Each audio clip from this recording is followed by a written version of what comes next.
नमस्कार प्यारे बच्चों, आज की ऑनलाइन क्लास में आप सबका स्वागत है।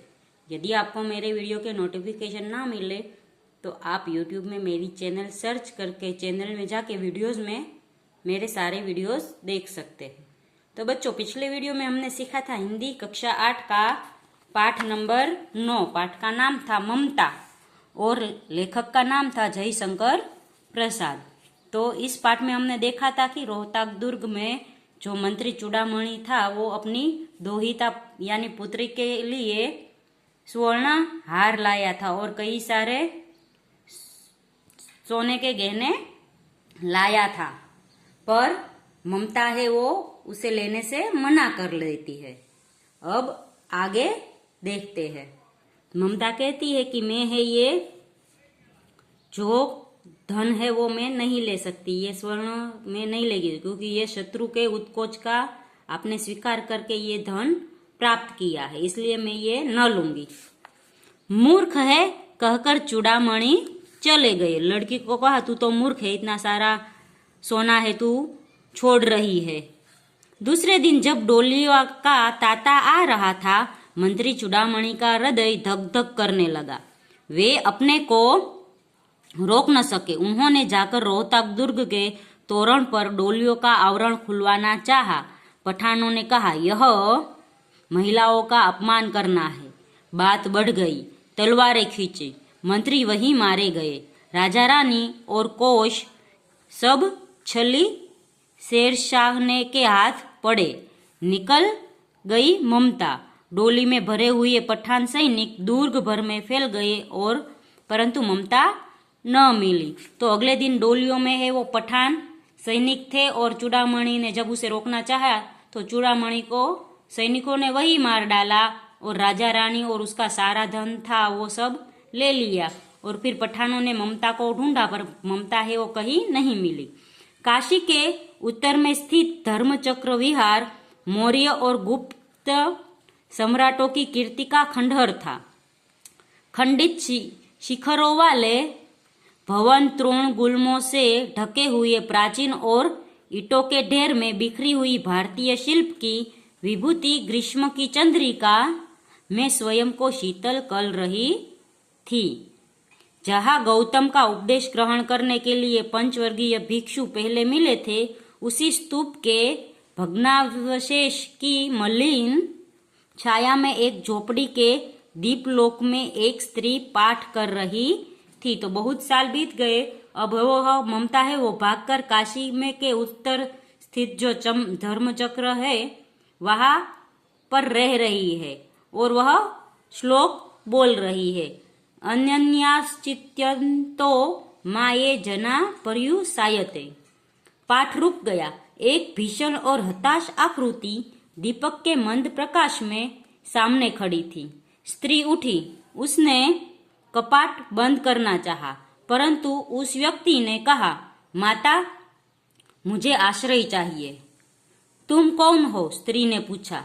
मैं मुगल हूँ। चौसा युद्ध में शेरशाह से विपन्न होकर रक्षा चाहता हूँ।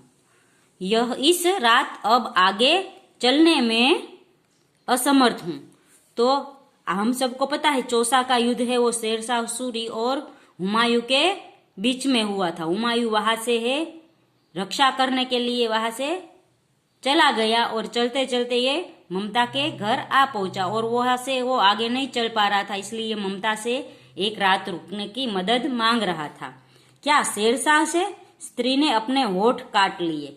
हाँ माता, परंतु तुम भी वैसे ही क्रूर हो। वही भीषण रक्त की प्यास, वही निष्ठुर प्रतिबिंब तुम्हारे मुख पर भी है। सैनिक, मेरी कुटी में स्थान नहीं, जाओ कहीं दूसरा आश्रय खोज लो। तो ममता कहती तुम भी शेरशाह की जैसे क्रूर हो, इसलिए तुम्हें है मैं अपनी कुटी में जगह नहीं दूंगी, दूसरा आश्रय ढूंढ लो। गला सूख रहा है, साथी छूट गए हैं, अश्व गिर गए हैं, इतना थका हुआ इतना कहते कहते वह व्यक्ति धम्म से बैठ गया। उसके सामने पूरा ब्रह्मांड घूमने लगा। स्त्री ने सोचा यह विपत्ति कहाँ से आई। उसने जल दिया, मुगल के प्राणों की रक्षा हुई। वह सोचने लगी कि ये सब दया के पात्र नहीं। मेरे पिता का वध करने वाले आताताई ध्रुणा से उसका मन विरक्त हो गया। वो है सोचने लगी कि ये सब है वो दया के पात्र नहीं है, फिर भी उसने अतिथि धर्म का पालन करके उसको संभाला। स्वस्थ होकर मुगल ने कहा, माता तो फिर मैं यहाँ से चला जाऊं। स्त्री विचार कर रही थी, मैं ब्राह्मणी हूं, मुझे तो अपना धर्म अतिथि देव के सत्कार का पालन करना चाहिए, परंतु यहाँ नहीं, ये सब दया के पात्र नहीं। परंतु यह दया तो नहीं, कर्तव्य करना है। तब मुगल अपनी तलवार टेक कर उठ खड़ा हुआ। ममता ने कहा, क्या आश्चर्य है कि तुम भी छल न करो, ठहरो। ममता है वो सोचने लगी कि मुझे अतिथि धर्म का पालन करना पड़ेगा क्योंकि मैं ब्राह्मणी हूँ। फिर भी वो सोचने लगी कि इतना क्रूर आदमी मेरे अपने घर पे रखूं तो ऐसा क्या नहीं कि ये छल करके मुझे न मार दे। यह सोच रही थी। छल नहीं, तब नहीं, स्त्री जाता हूं। तैमूर का वंशघर स्त्री से छल करेगा? जाता हूं, भाग्य का खेल है। ममता ने कहा, यह कौन दुर्ग है, यह झोपड़ी ना, तो चाहे ले लो, मुझे तो अपना कर्तव्य निभाना पड़ेगा। हुमायूं ने कहा कि मैं छल नहीं करूंगा, यदि तुम्हें ऐसा लगता है तो मैं यहाँ से चला जाता हूँ। फिर ममता सोचने लगी, यह तो एक झोपड़ी है, महल थोड़ा है कि ये छल करके मुझसे ले लेगा, इसलिए वो अपने धर्म का पालन करती है। जाओ भीतर, थके हुए पथिक, तुम चाहे कोई भी हो, मैं तुम्हें आश्रय देती हूँ। सब अपना धर्म छोड़ दे तो क्या मैं भी छोड़ दूं? मुगल ने चंद्रमा के मंद प्रकाश में वह महिमा मुखमंडल देखा। उसने मन ही मन नमस्कार किया। ममता पास ही की टूटी हुई दीवारों में चली गई। भीतर थके पथिक ने झोपड़ी में विश्राम किया।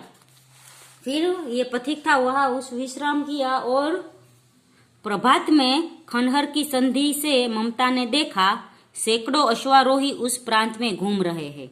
वही अपनी मूर्खता पर स्वयं को कोसने लगी એટલે भला बुरा कहने लगी। एकाएक झोपड़ी से निकलकर एक उस पथिक ने कहा, मिर्जा मैं यहाँ हूँ। शब्द सुनते ही प्रसन्नता की चित्कार ध्वनि से वह प्रातः गूंज उठा। ममता अधिक भयभीत हुई।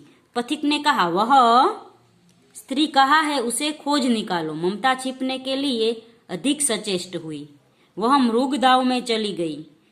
दिन भर उसमें से ना निकली। संध्या हो गई, वे लोग जाने लगे। ममता ने सुना पथिक घोड़े पर सवार होते हुए कह रहा था, मिर्जा उस स्त्री को मैं कुछ न दे सका, उसका घर बनवा देना, क्योंकि मैंने विपत्ति में यहाँ विश्राम पाया था। यह स्थान भूलना मत। इसके बाद वे वहां से चले गए। सुबह होते ही सारे सैनिक है वो वहां आ गए तो हुमायूं ने वहां बाहर से उसे आवाज दी कि भाई मैं यहाँ हूं, और वो कहने लगा कि वो स्त्री कहाँ है जिसने मुझे यहाँ पनाह दी थी। तो ममता है वो डर गई और इधर उधर छुपने की जगह ढूंढने लगी और वो छुप गई। पर जब हुमायूं ने जाते जाते कहा कि यहाँ मैंने विश्राम किया था, तुम यहाँ पे एक अच्छा घर बनवा देना, इसके बाद है वो चले गए। फिर अगले वीडियो में हम देखेंगे कि इसके आगे क्या होता है। तब तक के लिए गुड बाय, टेक केयर।